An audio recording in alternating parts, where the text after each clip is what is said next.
नमस्ते दोस्तों, मेरा नाम शेषराज है और मैं एक शराबी हूँ। हाय शेषराज भाई। हाय हाय। सभी को नमस्कार। भगवान की असीम कृपा है, अल्कोहलिक्स साथ है। आप सभी भाइयों की मदद है। यही वजह है दोस्तों, आज भी मैंने शराब नहीं पी और एक अच्छी जिंदगी जीने की कोशिश कर रहा हूँ। दोस्तों, अनामिक मद्यपी ऑनलाइन मीटिंग का आभारी हूँ, जिन्होंने आज मुझे अपने अनुभव साझा करने का मौका दिया है। और जो टॉपिक दिया है दोस्तों, स्पिरिचुअल अवेकनिंग, आध्यात्मिक जागृति। मेरे जैसे बेवड़े के लिए ये सारी चीजें कहीं तो भी बहुत ही अजीब थी दोस्तों। अल्कोहलिक्स एनोनिमस की मीटिंग में मजबूरी से मैं सिर्फ शराब बंद करने के लिए आया था। और जब आया था तब सामने में एक ही उद्देश्य था कि जैसे तैसे मेरी शराब बंद हो जाए और मैं जिंदा बच जाऊं, क्योंकि बड़े खराब हाल थे। 35 किलो का वजन, पीठ पेट एक हो गई, आंखें अंदर, गाल अंदर, हड्डियों का ढांचा। विड्रॉल ऐसे भयानक कि सवेरे अगर शराब उठते बराबर शराब लगती थी। हाथ पांव कांपना, चक्कर आके गिरना, हाथ पांव टेढ़े हो जाना। और 24 आवर्स का शराबी था। बीच बीच में कंडीशनली कभी कभी शराब बंद हो जाती थी, कुछ दिन कुछ हफ्ते के लिए। लेकिन बाद में फिर और शुरू हो जाती थी। आर्थिक, पारिवारिक, मानसिक, सामाजिक, आध्यात्मिक, लगभग जिंदगी का ऐसा कोई भी फ्रंट नहीं बचा था दोस्तों कि जो अस्त व्यस्त नहीं हुआ था। और साफ साफ दिख रहा था कि अभी अगर अपनी शराब बंद नहीं हुई तो 100% मरना तय है। जबकि मैं दोस्तों 2007 में मैं एए में आया, और 2007 के पहले ही एक बार मैं मरते मरते बच चुका था। 2003 में टीबी हो गई थी, हल्का एक पाव से लंगड़ापन आया था। और तकरीबन 11 महीने उस वक्त मैं बीमार रहा था। उस वक्त भी हाल ऐसे हो गए थे दोस्तों कि लगता था कि भाई ये ज्यादा दिन का मेहमान नहीं। आज भी वो पुराने परिचय के दोस्त मिलते हैं तो बोलते हैं, यार तेरी हालत देख के हमको डर लगता था, बोले कि ये जिंदा बचेगा या नहीं बचेगा। मगर दोस्तों, बड़ी मुश्किल से मैं उस वक्त जिंदा बचा। उसके बावजूद मेरी जिंदगी में 11 महीने के बाद शराब आई। और बिल्कुल अव्वल दर्जे का नास्तिक। ना मैंने तब कभी भगवान का आभार माना, ना उसके बाद में कभी भगवान भगवान का आभार माना।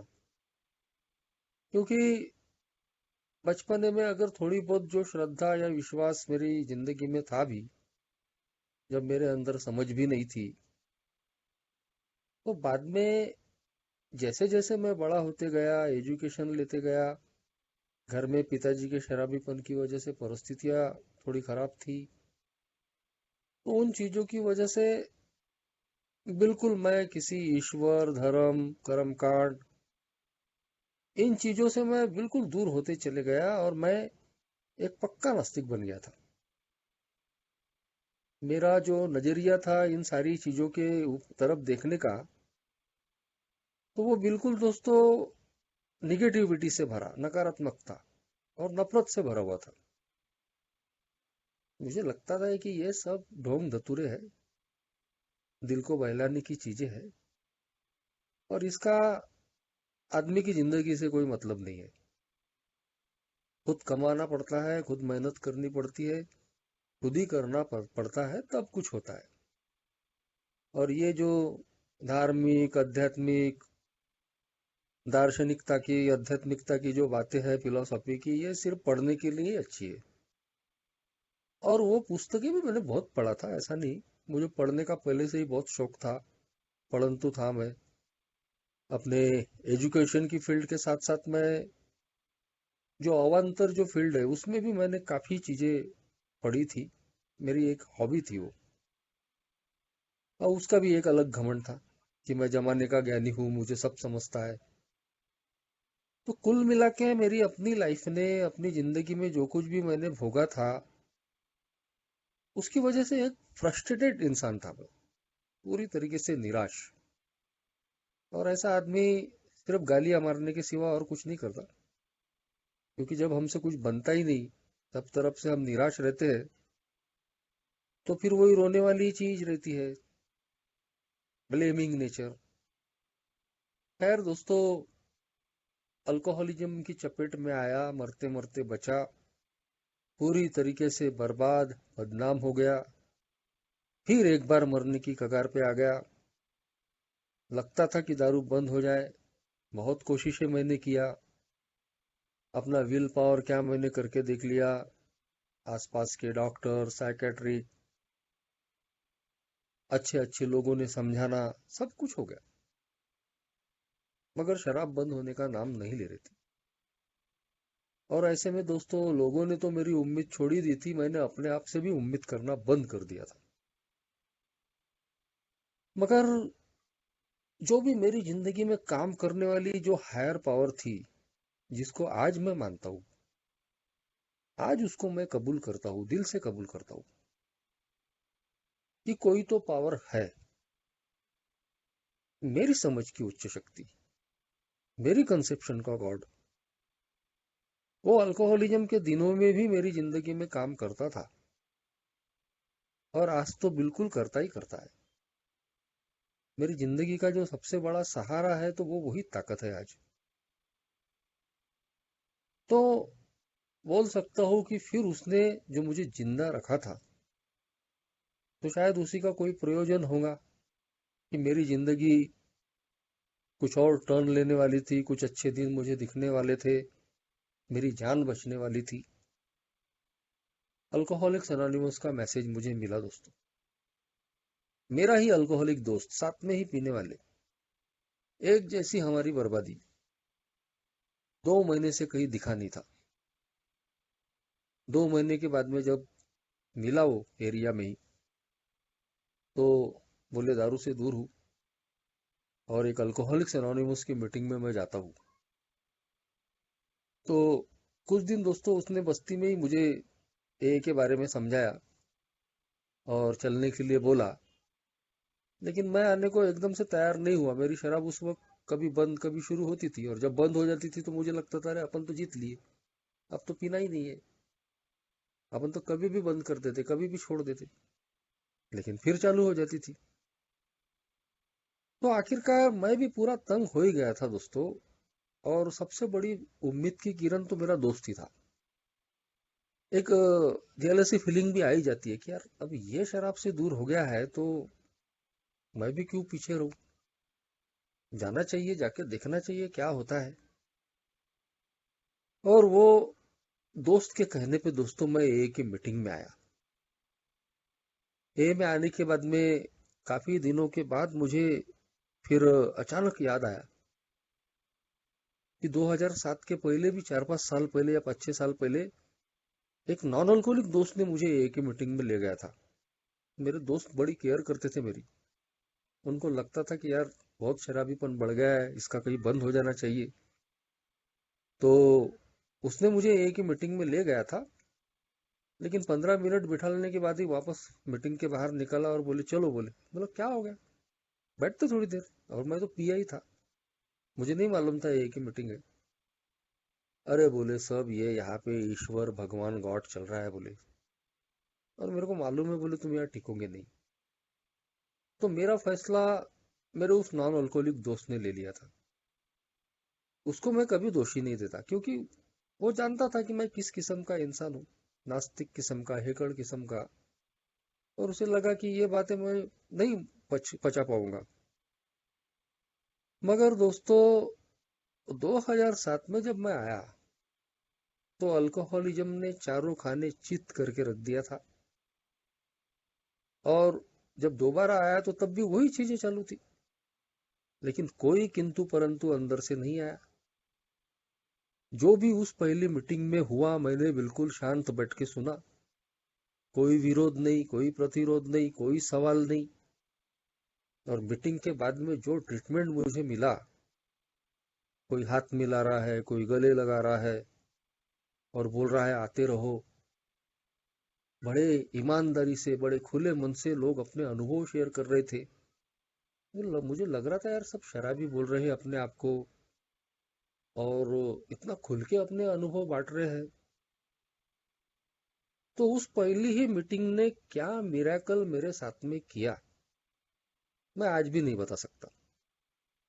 वो बोलते हैं ना कि जिन चीजों को हम फील करते हैं, महसूस करते हैं, कभी कभी उन चीजों को शब्दों में बयान करना कठिन हो जाता है। हम उसकी कहानी बनाने की बहुत कोशिश भी कर लेंगे ना, तो भी हम पूरी तरीके से उस अनुभव को डिस्क्राइब नहीं कर पाते। और वही हुआ पहले मीटिंग में मेरे साथ। क्या हुआ, इतना ही बोल सकता हूँ कि जो जुनून, जो पागलपन शराब के मामले में था, वही जुनून, वही पागलपन एक ही मीटिंग के मामले में पैदा हो गया।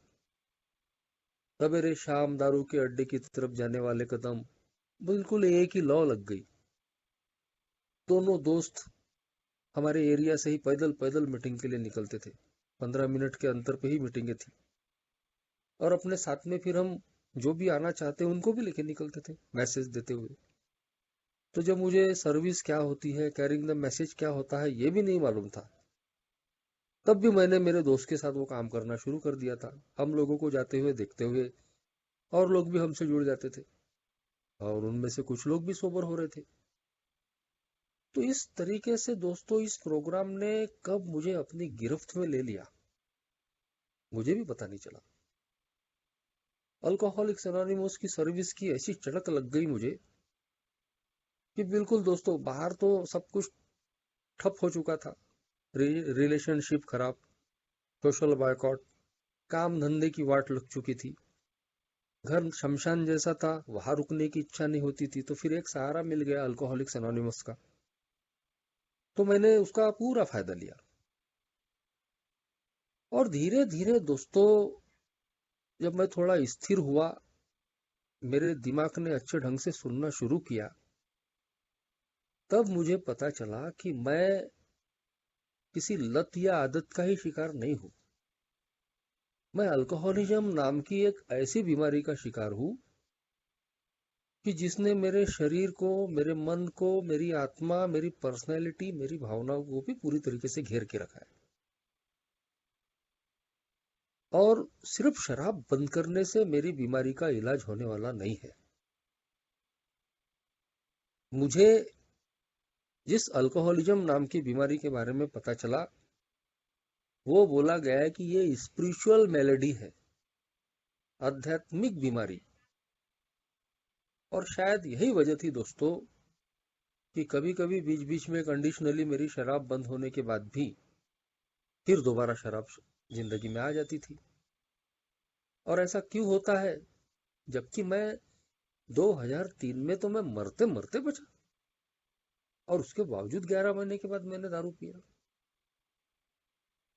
तब तरफ की पूरी बर्बादी, बदनामी हो रही है, मैं अकेला पड़ रहा हूँ, उसके बावजूद दोस्तों मैं शराब को ना नहीं बोल पा रहा हूँ। जब मैंने बाद में चौथे कदम की अपनी छानबीन की थी, उससे भी मुझे पता चला कि मैं अल्कोहलिक तो बना ही अपनी पर्सनैलिटी की वजह से हूँ। कहीं तो भी अपने आप को अलग समझने की जो मेरे अंदर भावना थी, वही मुझे शराब की तरफ ले गई। लोग मुझे समझा रहे थे, मैंने नहीं माना। मैं यही बोलता था कि नहीं, अपना वाकई के लोगों के जैसा है क्या। तो कहीं तो भी दोस्तों, बार बार मुंह की खाने के बाद में भी मेरी जिंदगी में जो शराब आ रही थी, तो सिर्फ शराब का प्रॉब्लम नहीं था, ये मेरी पर्सनैलिटी का भी प्रॉब्लम था। और इसीलिए अल्कोहलिक्स एनोनिमस में मुझे बताया गया कि शराब बंद करने से ये बीमारी खत्म होने वाली नहीं है। शराब बंद हो गई है, लेकिन शराब सिर्फ एक लक्षण है मेरी बीमारी का। अल्कोहल से दूर हो गया हूं, अभी भी इजम में फंसा हुआ हूं। और जब तक मैं अपने इज्म पे काम नहीं करूंगा, मतलब अपनी पर्सनैलिटी, अपने सोचने समझने के, अपने एटीट्यूड पे अगर मैं काम नहीं करूंगा, वो पुराना तौर तरीका नहीं बदलूंगा, तो मैं फिर कभी भी शराब के खतरे में रहने वाला हूँ, या फिर इस शराब विरहित जिंदगी का मैं ठीक से मजा नहीं ले पाऊंगा।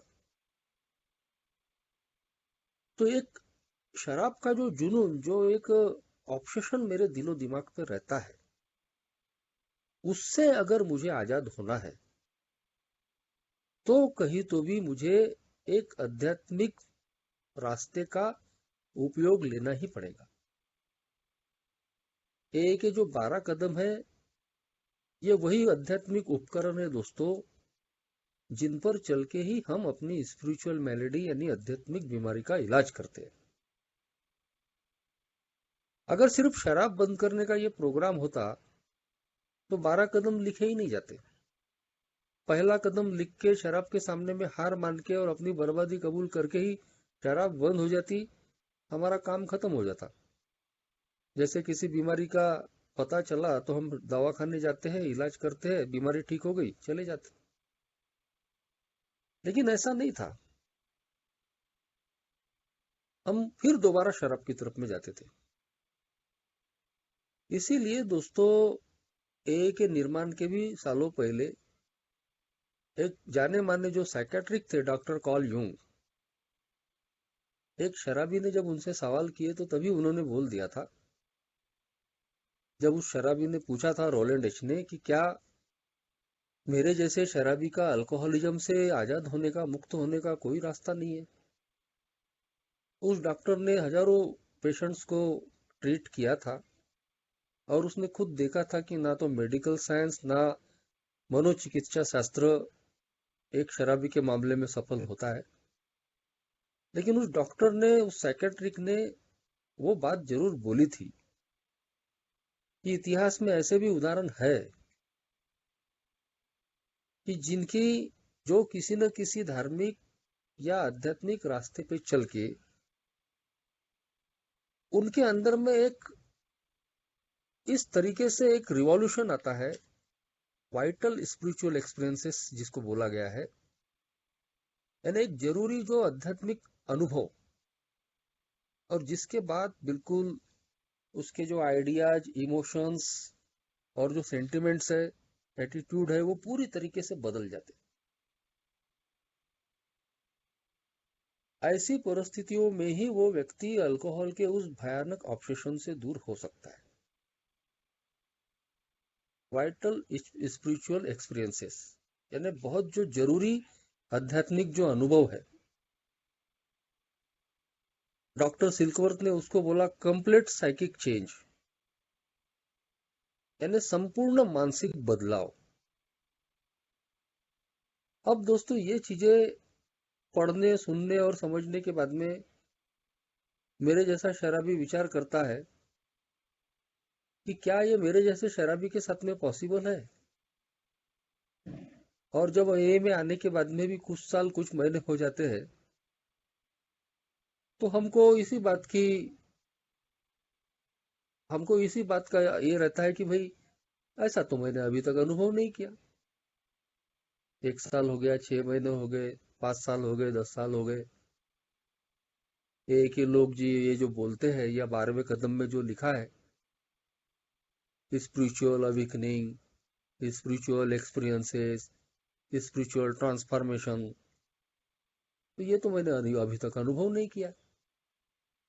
या फिर इसका एग्जैक्टली मतलब क्या है? लेकिन जहां तक मेरा मानना है दोस्तों, कि ये चीजें एक शराबी के साथ में पहले ही दिन से शुरू हो सकती है। बहुत लोगों के साथ में पहले दिन से ही होती है, कि हमारे पुराने जो तौर तरीके हैं, विचार करने की पद्धति, एटीट्यूड है, उसमें धीरे धीरे बदलाव आना शुरू होता है। जो एक डॉक्टर कॉल यूंग ने जिसकी बात की थी, कि वाइटल स्पिरिचुअल एक्सपीरियंसेस की, वो जरूरी नहीं है दोस्तों कि सबको अचानक होंगे, जैसा हमारे को फाउंडर बिल डब्ल्यू को हुए थे। और शराब का ऑब्सेशन उनको लगा कि कहीं तो भी किसी ने लिफ्ट कर दिया है, निकाल दिया है। लेकिन ये जो स्पिरिचुअल एक्सपीरियंसेस है, ये आध्यात्मिक जो अनुभव है, हर एक की जिंदगी में एक जैसे नहीं होने वाले, जैसा बिल डब्ल्यू के हुए। बोला जाता है कि कुछ कुछ लोगों के साथ में ये धीरे धीरे होते, ग्रेजुअली। और मैं अपने आप को महसूस करता हूँ दोस्तों कि मैं ऐसे जो अनुभव मैंने लिया वो कुछ सडन नहीं हुए, अचानक नहीं हुए। लेकिन मेरी जिंदगी में मैं अनुभव करता हूँ कि ये अनुभव धीरे धीरे मैंने होते हुए देखा है। कि मेरे मेरे पुराने जो तौर तरीके थे, व्यवहार थे, विचार थे, उनको मैंने कहीं तो भी बदलते हुए देखा है। एक प्रोफाउंड चेंज इन पर्सनैलिटी मेरे जैसे शराबी की जिंदगी में आनी चाहिए, एक आमूलाग्र बदल। लेकिन वो एक दिन में सभी की जिंदगी में नहीं आता। ज्यादातर लोगों की जिंदगी में वो धीरे धीरे आता है। स्पिरिचुअल अवेकनिंग की जो बात बोली गई है 12वें कदम में, कि इन सब कदमों पे अभ्यास करने की वजह से हमारे अंदर में एक आध्यात्मिक जागृति आई, और जिसकी वजह से हमने यही मार्ग अन्य शराबियों को दिखाने की कोशिश की, और अपने जीवन के हर क्षेत्र में इन्हीं सिद्धांतों पे चलने की कोशिश करते रहे। तो 12वें कदम में साफ तौर पे लिखा है कि जो आध्यात्मिक जागृति मेरी जिंदगी में आती है, वो 12वें कदम के पहले जो 1 से लेके 11 तक कदम है, उनको प्रैक्टिस करने की वजह से आती है। तो सीधी बात है कि सडन नहीं होने वाला। कुछ लोगों की जिंदगी में सडन होता है, लेकिन ज्यादातर लोगों की जिंदगी में ये जो आध्यात्मिक जागृति आती है वो धीरे धीरे आती है। कि हमारा पुराना सोचने का, समझने का, काम करने का, व्यवहार करने का जो तरीका है, वो बदलने लगता है। आज मैं उसको महसूस करता हूं कि मैं एक नंबर का स्वार्थी इंसान, मतलबी इंसान, बेईमान इंसान, खुद अपने बारे में ही सोचने वाला, एक डरा हुआ इंसान। तो आज मैं देखता हूं कि मेरे इन जो पुराने जो विचार थे, पुरानी मेरी जो सोच थी, उसमें आज काफी कुछ परिवर्तन आया है। आज जरूर मैं अपने अल्कोहलिक्स एनोनिमस में बोलो या जिंदगी के बाकी के क्षेत्र में बोलो, 100% अगर ईमानदारी मेरे अंदर नहीं भी आई होंगी, तो मैं काफी हद तक आज ईमानदार रहने की कोशिश करता हूं। किसी के लिए काम आते वक्त, किसी का काम करते वक्त कहीं तो भी एक निस्वार्थ भावना आती है मन में। दूसरों के प्रति एक प्रेम की भावना या एक आदर सम्मान की भावना आज मैं अपने आप में पाता हूं। एक उपयोगी होने की भावना भी आज मेरे अंदर में है। पहले जैसा मैं डरा हुआ था कई अलग अलग चीजों की वजह से, आज मैं अपने आप को उतना डरा हुआ महसूस नहीं करता। एक मानसिक शांति को, एक चित्त शांति को, अंदर से एक इमोशनल सोबराइटी, एक भावनात्मक स्थिरता को मैं आज थोड़ा बहुत महसूस करता हूं। तो ये जो परिवर्तन मेरी जिंदगी में जो आया है, तो ये कैसे क्या आया है दोस्तों? कहीं तो भी ये जो परिवर्तन आया है मेरे सोचने में, विचारों में, व्यवहारों में, मेरे एटीट्यूड में, तो ये इस प्रोग्राम को प्रैक्टिस करने की वजह से आया है। और इसे ही दोस्तों अल्कोहलिक्स एनोनिमस में आध्यात्मिक जागृति बोली गई है, स्पिरिचुअल अवेकनिंग। 12 कदम 12 परंपराओं की जो हमारी पुस्तक है, उसमें 12वें कदम पे जो चैप्टर है, उसमें इसकी व्याख्या की गई है कि जब हम अपनी जिंदगी में जो चीजें अपने बलबूते पे नहीं कर सकते थे, या फिर उनको महसूस नहीं कर सकते थे, या उन पर विश्वास नहीं कर सकते थे, ऐसी चीजें जब हम करने लगे, महसूस करने लगे, तब हमने समझ लेना चाहिए कि यही एक आध्यात्मिक जागृति है। और बात बिल्कुल सही है दोस्तों। आज जिस तरीके से मैं जिंदगी की परिस्थितियों में रिएक्ट करता हूं, जैसा मेरा एटीट्यूड लोगों के प्रति, ईश्वर के प्रति, अपने आप के प्रति बदला हुआ है, तो ये मेरे अकेले के बस की बात नहीं थी। क्योंकि ये सारी चीजें मेरे अंदर होती, इतनी समझ मेरे अंदर होती, तो ए में आने की गरज ही नहीं गिरती। तो ये एटीट्यूड में जब परिवर्तन आया है, व्यवहारों में जो परिवर्तन आया है, इसे ही अल्कोहलिक्स एनोनिमस ने स्पिरिचुअल अवेकनिंग, आध्यात्मिक रूप से जागरूक होना बोला है। पहले कदम से लेके तो 11वें कदम तक। और एक बात बिल्कुल साफ है दोस्तों, कि जब तक हम इन कदमों को प्रैक्टिस नहीं करेंगे, तब तक एक ही किताबों में, लिटरेचर में जो भी लिखा है, उनको हम अनुभव कर नहीं सकते। कोई शेयरर शेयरिंग कर रहा है तो उसकी शेयरिंग सुनने के लिए या लिटरेचर में पढ़ने के लिए ये चीजें अच्छी लगेंगी। थोड़ी देर के लिए हमारा टाइम पास हो जाएगा, हमको लगेगा हमको सब समझ गया। लेकिन बात है ए का प्रोग्राम अनुभव करने की। इसीलिए बोला गया है कि spiritual life is not theory, we have to live it. और अल्कोहलिक्स एनोनिमस का ये जो 12 कदमों का प्रोग्राम है, ये 12 आध्यात्मिक उपकरण है। जब हम इनका उपयोग करते हैं, तब हम अपनी आध्यात्मिक बीमारी से रिकवर होते हैं। तो वैसे ही जब हम इन 11 कदमों पे काम करते हैं, तब जाके हमारे अंदर आध्यात्मिक जागृति आती है।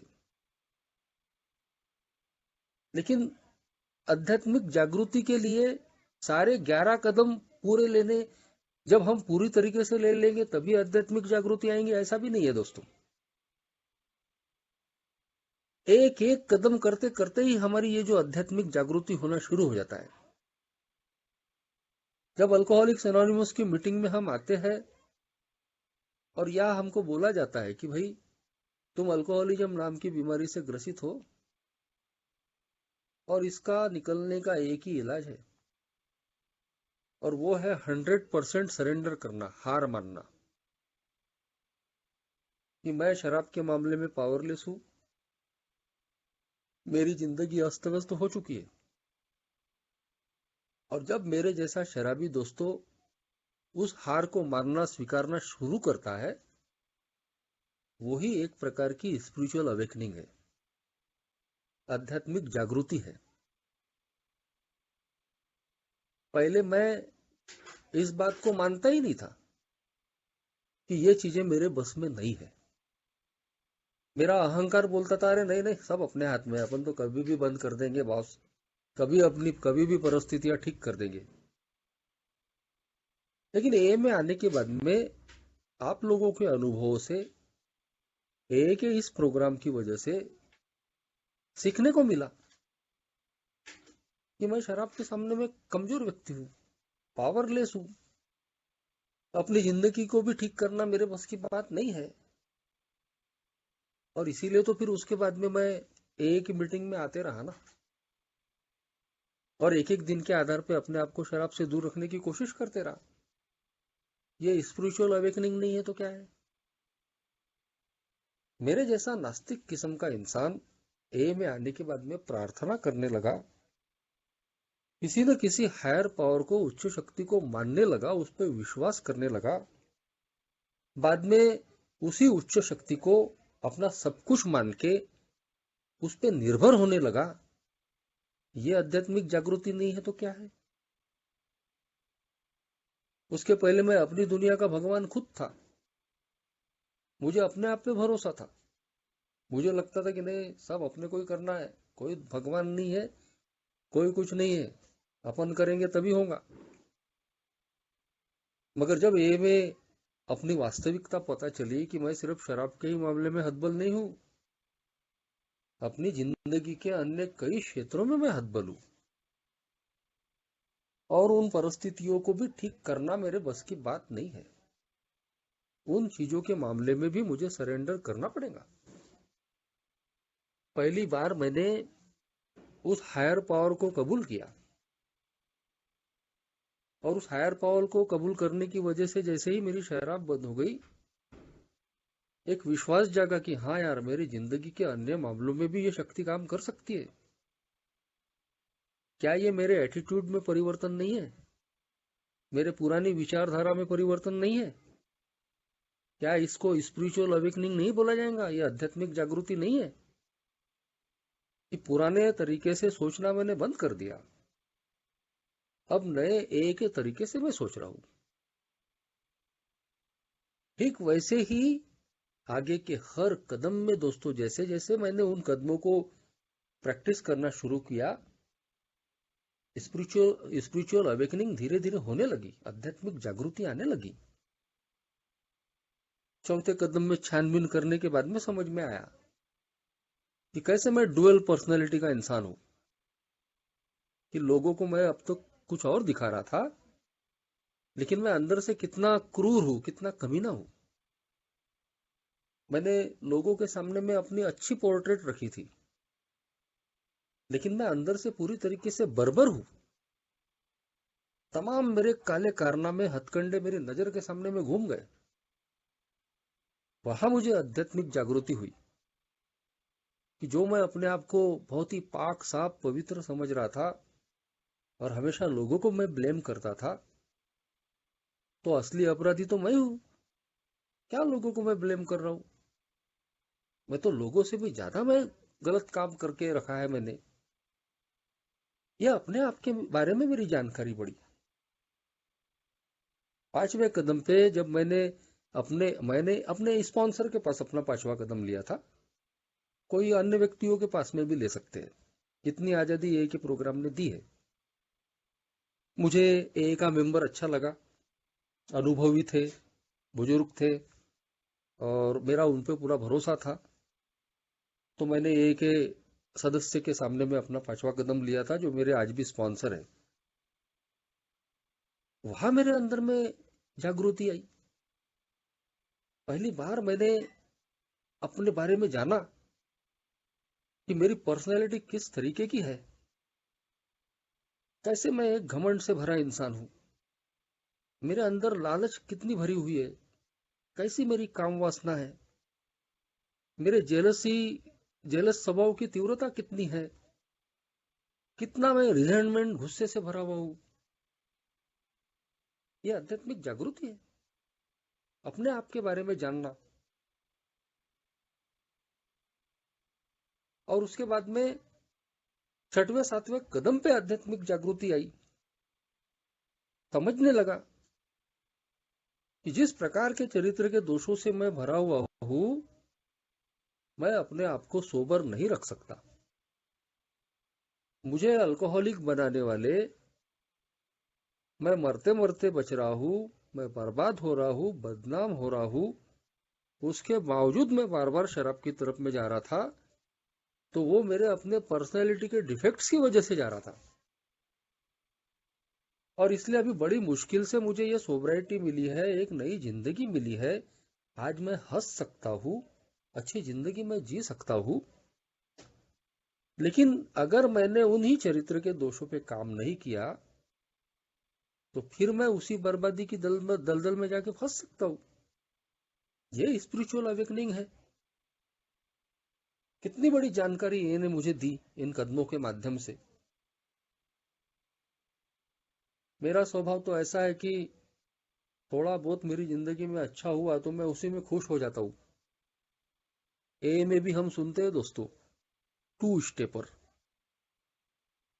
टू स्टेपर वो है जिसने पहला कदम ले लिया, शराब के मामले में हार मान लिया, बर्बादी कबूल। सिंड्रोम तो रहता ही है हमारे अंदर, सफलताओं का नशा चढ़ता ही है, अहंकार भी आता है। अरे यार, अपने तो मैसेज देने से लोग ही सोबर हो रहे, उनकी जिंदगी अच्छी हो रही, अपना अहंकार भी तृप्त होता है और खुशी भी मिलती है। ऐसा नहीं है कि खुशी नहीं मिलती, अच्छा लगता है कि एक जमाने में सब लोगों ने डिक्लेयर कर दिया था कि ये तो बेकार नकारा इंसान है, और आज देखो कि अपन किसी के काम आ रहे हैं यार, अपनी वजह से लोगों की जिंदगी अच्छी हो रही है, तो इसमें ही हम खुश हो जाते हैं। और ये इस तरीके से हम ये में सालों साल निकाल सकते हैं। लेकिन साफ तौर पे बोला गया है दोस्तों कि हम जिस बीमारी से लड़ रहे हैं वो बीमारी सिर्फ शराब से दूर होने से ठीक नहीं होने वाली। स्पिरिचुअल मैलेडी, आध्यात्मिक बीमारी, और उस पर अगर मुझे मात करनी है तो मुझे कहीं तो भी स्पिरिचुअल ट्रांसफॉर्मेशन की प्रक्रिया से गुजरना ही पड़ेगा। प्रोफाउंड चेंज इन पर्सनैलिटी का मतलब अपने सारे तौर तरीके, पुराने विचार, व्यवहार, एटीट्यूड बदलने पड़ेंगे। और वो तब तक नहीं होने वाला जब तक मैं 1 से लेके 11 कदमों पे काम नहीं करूंगा। जब हम इन कदमों को काम करते हैं तो अपने आप के बारे में जागृति बढ़ती है, आध्यात्मिक रूप से हम अवेकनिंग होना शुरू होता है, जागृति आनी शुरू होती है। कैसे मैं पावरलेस हूं, कैसे मुझे मदद की आवश्यकता है, कैसे मुझे किसी न किसी पावर के सामने में झुकना पड़ेगा, अपनी छानबीन करके पता करना पड़ेगा कि मेरे अंदर में कौन से वो कमजोरी है, कौन सी डिफेक्ट्स है कि जो मेरी बर्बादी की जड़ है। Selfishness and self centredness, root cause of our trouble, big book बोलती है। ये हमारा स्वार्थीपन और हमारी आत्मकेंद्रितता, यही हमारी समस्याओं की जड़ है। ये कब पता चलेगा, कैसे पता चलेगा? जब चौथे कदम में छानबीन करेंगे, 5वें कदम में किसी न किसी के सामने में बैठ के गुनाहों की कबूली देंगे, उससे डिस्कस करेंगे, तब पता चलेगा। तभी जाके 6वें 7वें कदम पे उनकी भयानकता समझने के बाद में कि ये कभी भी मेरी सोबराइटी को छीन सकते हैं, तो उन पर काम करेंगे। 8वें 9वें कदम पे भरपाइयां करने की कोशिश करेंगे कि हाँ यार, जो चौथे कदम में छानबीन किया उसमें पता चल गया कैसे कैसे लोगों को दुखाया, कैसे कैसे मैंने उनको प्रताड़ित किया, कैसे कैसे हानि पहुंचाई, किसी की आर्थिक, मानसिक, शारीरिक, भावनिक, आध्यात्मिक। और उनकी अगर भरपाई नहीं करूंगा, उनसे संबंध ठीक नहीं रखूंगा, तो इस सोबराइटी का कोई मतलब ही नहीं रहेगा। क्योंकि मेरी सोबराइटी, मेरी जो आज की रिकवरी है, उसका फायदा अगर दूसरों को नहीं होगा तो फिर इस सोबराइटी का कोई अर्थ ही नहीं रहेगा। अतीत का कचरा अगर मैं साफ नहीं करूंगा तो मैं खुश नहीं रह पाऊंगा, मैं दारू से दूर रहूंगा। लेकिन जिन जिन लोगों को मैंने हानि पहुंचाई है उनसे माफी नहीं मांगूंगा, किसी ने मेरी हानि की है तो उसको माफ नहीं करूंगा, लोगों की भरपाइयां नहीं करूंगा, तो वो जो कचरा भरा पड़ा है अंदर, वो साफ नहीं होगा, बोझ नहीं उतरेगा। तो इस शराब की दूरी का मजा नहीं आएगा। अगर ऐसे लोग मेरी नजर के सामने में आ गए तो मैं अंदर से एबनॉर्मल हो जाऊंगा, असहज हो जाऊंगा। मुझे वो सारे पुरानी चीजें याद आएंगी कि कैसे इस आदमी को दुखाया था, कैसे इसके आर्थिक हानि की थी, कैसे इसको चोट भरी थी, कैसे किसी की बहन बेटियों पे मैंने नजरें रखी थी, या उनके साथ में मैंने कहीं तो भी गलत चीजें की थी, धोखा दिया था, अपने घर के लोगों को धोखा दिया था, बाहर के लोगों को धोखा दिया था। तो जब तक मैं भरपाइयां करने के लिए तैयार नहीं होऊंगा तो मैं इन चीजों से नहीं निकल पाऊंगा। मेरी सोबराइटी में जो पीस ऑफ माइंड, सेरेनिटी जो चाहता हूं, वो मुझे नहीं मिल पाएंगी। और जब मैं ये करता हूं दोस्तों, तभी बोला गया है कि 12 प्रोमिसेस मेरी जिंदगी में उतरते हैं। ए ने जो 12 वादे किए हैं वो 9वें कदम के बाद में लिखे हुए हैं। मैंने जब पहली बार वो 12 वादे पढ़े थे तो मुझे भी लगा कि ये क्या अभी दार्शनिक चीजें हैं, फिलोसॉफिकल भाषा में लिखी है, ऐसा किसी के साथ में होता थोड़ी है। वो पढ़ते वक्त भी हमको लगता है कि यार ये तो ऐसा ही कुछ लिखे होंगे। ऐसी चीजें धार्मिक और आध्यात्मिक पुस्तकों में लिखी ही रहती है। नहीं था भरोसा कि ये चीजें मेरे साथ में भी हो सकती है। लेकिन ये चीजें हर कोई अनुभव कर सकता है दोस्तों, हर कोई, बशर्ते कि इस प्रोग्राम को हम प्रैक्टिस करेंगे। उन प्रोमिसेस के ठीक नीचे ही लिखा है, क्या है ये जो प्रोमिसेस है ये एक्स्ट्रावेगेंट है, यानी ये क्या अतिशयोक्ति है? नहीं, ये जो वादे हैं हमारी जिंदगी में कभी जल्दी कभी देर से पूरे होते हैं, बशर्ते कि हम इन कदमों को प्रैक्टिस करेंगे। सीधी बात है कि यदि मैं इन कदमों को, इन आध्यात्मिक उपकरणों का उपयोग ही नहीं लूंगा, तो जो लिखा है लिटरेचर में कि आध्यात्मिक जागृति आएगी, स्पिरिचुअल ट्रांसफॉर्मेशन होगा, हमारे पुराने तौर तरीके, विचार, एटीट्यूड बदल जाएंगे, तो ये होने वाले नहीं है जब तक मैं इस प्रोग्राम को ही प्रैक्टिस नहीं करूंगा। मैं आज बोल सकता हूं दोस्तों, जब मैंने इन कदमों पे चलने की कोशिशें की, तब जाके मेरे अंदर में एक बदलाव मैं आज देखता हूं। मैं आज वही इंसान अपने आप को नहीं देखता जो 14 साल पहले ए में आया था। मैं पूरी तरीके से अगर नहीं भी बदला होगा 100%, लेकिन मैं आज बोल सकता हूं कि बहुत कुछ बदला है। मेरे चरित्र के दोषों में, मेरे चरित्र के दोष, मेरी स्वभाव की कमजोरियां पूरी तरीके से गई नहीं है, लेकिन बेशक आज उनकी तीव्रता में कमी आई है। गुस्सा आज भी आता है, लेकिन गुस्सा आने के बाद दारू के विचार नहीं आते।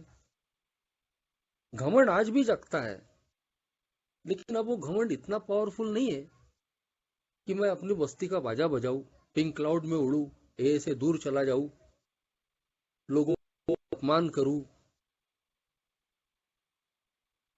आज नहीं होता उतना। जेलसी अभी भी लगती है कि जब मेरे पीछे आए हुए लोग आगे बढ़ जाते हैं, तरक्कियां करते हैं, मेरे दोस्त मुझसे आगे बढ़ गए, ए में आने के बाद में भी लोगों को देखता हूँ, कुछ कुछ लोगों की भौतिक और फाइनेंशियल प्रोग्रेस मेरे से जल्दी हो गई, लेकिन उनके प्रति जो जेलसी की भावना कभी थोड़ी आ भी जाती है, वो इतनी तीव्र नहीं होती कि मैं फिर उनका कैरेक्टर असेसिनेशन करूं, उनके बारे में मैं भ्रम फैलाऊं जैसा मैं पहले करता था। मेरे दोस्त, जब मेरे पहले उनकी शादियां हुई, वो अच्छा सेटल हो गए, और लोग जब मुझे उनके ताने देते थे तो मैं उनको बोलता था, तुमको मालूम है क्या वो कौन से धंधे करके पैसे कमा रहे? तो आज ऐसा नहीं है दोस्तों। आज भी मेरे अंदर ऐसा नहीं बोल सकता कि काम वासना की भावना है ही नहीं। बिल्कुल काम वासना, सेक्स है, निसर्ग ने दिया है। कभी कभी काम वासना बहुत ज्यादा उग्र भी हो जाती है, लेकिन इसका मतलब ये नहीं है कि मैं बलात्कार करने की मेरे अंदर में इच्छा हो जाती है, या मैं कुछ भी गलत काम करने के लिए तैयार हो जाता हूँ, या किसी की बहन बेटियों और चलती फिरती औरतों या बच्चियों पे मैं नजर डालता हूँ। आज नहीं होता वैसा। तो कहीं तो भी मेरे सोचने में, मेरे व्यवहार करने में, मेरी बोली भाषा में एक परिवर्तन मैं देखता हूं। कभी छानबीन नहीं करने वाला इंसान, कभी अपनी गलतियों को नहीं मानने वाला इंसान, आज मैं रोज के रोज अपनी छानबीन करता हूं। जो 10वां कदम बोलता है कि हमने अपनी छानबीन जारी रखी, और जहां भी हमसे गलती हुई हमने फौरन कबूल किया और उनकी भरपाई करने के लिए भी तैयार हुए। तो आज होता है, और मैं समझता हूं कि हम में से बहुत सारे लोगों के साथ में होता है कि आज हम पहले जैसा रिएक्शन नहीं देते। रास्ते में चलते चलते कभी हो जाता है किसी के साथ में गाड़ी की टक्कर हो जाती है, या और कहीं भी हमारा कुछ नुकसान हो जाता है, या घर के लोग भी कभी कभी हम पर थोड़ा चढ़ जाते हैं, तो अब हम पुराने तरीके से रिएक्ट नहीं करते। ये स्पिरिचुअल अवेकनिंग है, क्योंकि मैं अब पहले जैसा रिएक्ट नहीं कर रहा हूं। लालच मन में आती है कि यार 4 पैसे मैं ज्यादा कमाऊं, घर वालों को या अपने आप को भी मैं ज्यादा से ज्यादा सुविधा देने की कोशिश करूं, लेकिन अब उसके लिए मेरा दिल गवाही नहीं देता कि मैं लोगों के गले काटूं, लोगों का आर्थिक नुकसान करूं, कोई गलत काम कर लूं, इजी मनी के चक्कर में फंस जाऊं। मेरा अंतर्मन मुझे रोकता है कि नहीं, गलत है, तू एक अच्छे प्रोग्राम पे है, आध्यात्मिक प्रोग्राम पे है, और अगर ये काम करेगा तो कल चल के तू ही फंसने वाला है, तू ही पछतावे में रहेगा। ये आध्यात्मिक जागृति है कि मैं गलत कामों से आज बचता हूं। अपने आप पे निर्भर रहने वाला, सेल्फ विल रन राइट, अपनी मनमानी करने वाला, आज कहीं तो भी मैं दोस्तों ईश्वर पे डिपेंड होने की कोशिश करता हूँ। कोशिश करता हूँ कि मैं आज के दिन ईश्वर की इच्छा मेरे लिए क्या है, वो जानने की कोशिश करता हूँ कि मेरे हाथों से कोई गलत काम ना हो। अपने अपने हिसाब से अपनी जिंदगी चलाने की बजाय 2 कदम पीछे लेके आज मैं ईश्वर की इच्छा क्या है उसके मुताबिक जीवन जीने की कोशिश करता हूँ। तो ये सारी चीजें हैं, ये बताती है दोस्तों कि हमारे अंदर में एक स्पिरिचुअल अवेकनिंग, आध्यात्मिक जागृति हो रही है। जैसा मैंने पहले ही बताया कि किसी किसी में जल्दी होती है, किसी किसी में देर से होती है, किसी किसी को अचानक हो जाती है, और ज्यादातर लोगों को ग्रेजुअली यानी धीरे धीरे होती है।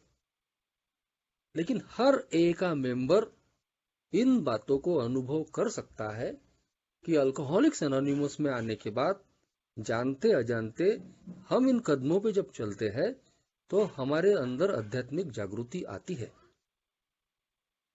जिसकी वजह से ही दोस्तों कहीं तो भी हम एक कृतज्ञ इंसान बनते हैं, ग्रेटिट्यूड से भरे हुए। नहीं तो मेरे जैसा बेईमान इंसान कभी किसी के आभार मानता था? कभी किसी की मदद करने की, वो भी निस्वार्थ भावना से, प्रेम की भावना से कभी सोचता था? हम तो अपना काम निकालने वाले लोग थे।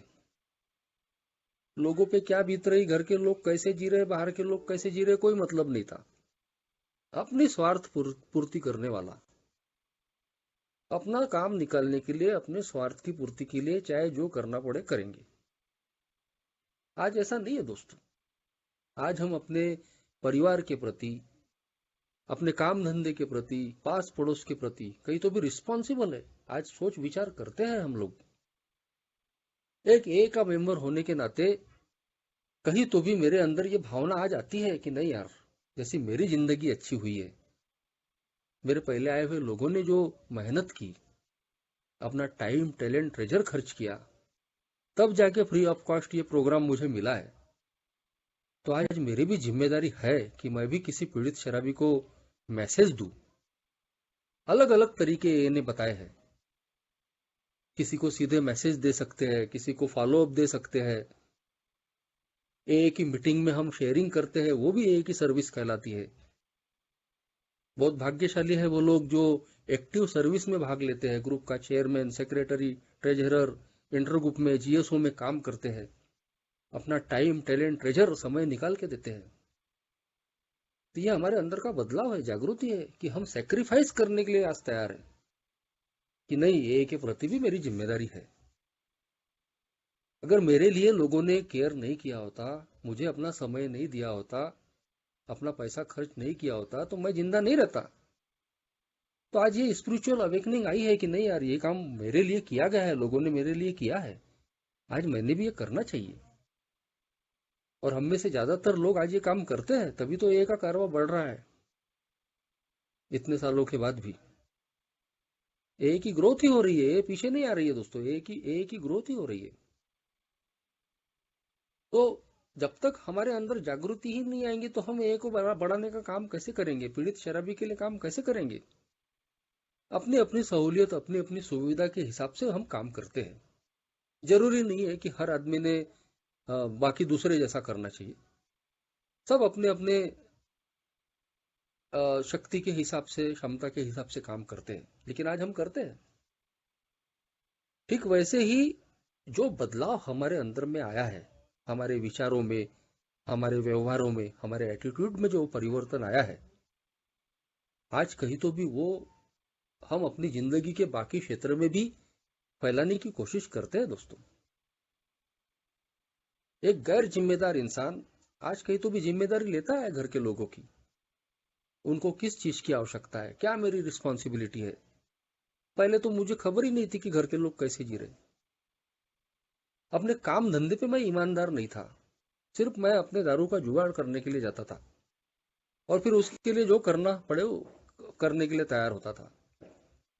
लेकिन आज अपने काम धंधे पे भी मैं रिस्पॉन्सिबल हूँ। आज मैं लोगों की केयर करता हूँ।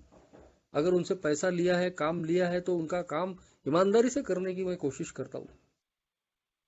फिर मेरे व्यवहार से, मेरी भाषा से लोग दुखी ना हो, फिर मेरे संबंध खराब ना हो, उसकी आज मैं कोशिश करता हूँ। हमारी जिंदगियों में कई प्रकार के उतार चढ़ाव आते हैं दोस्तों।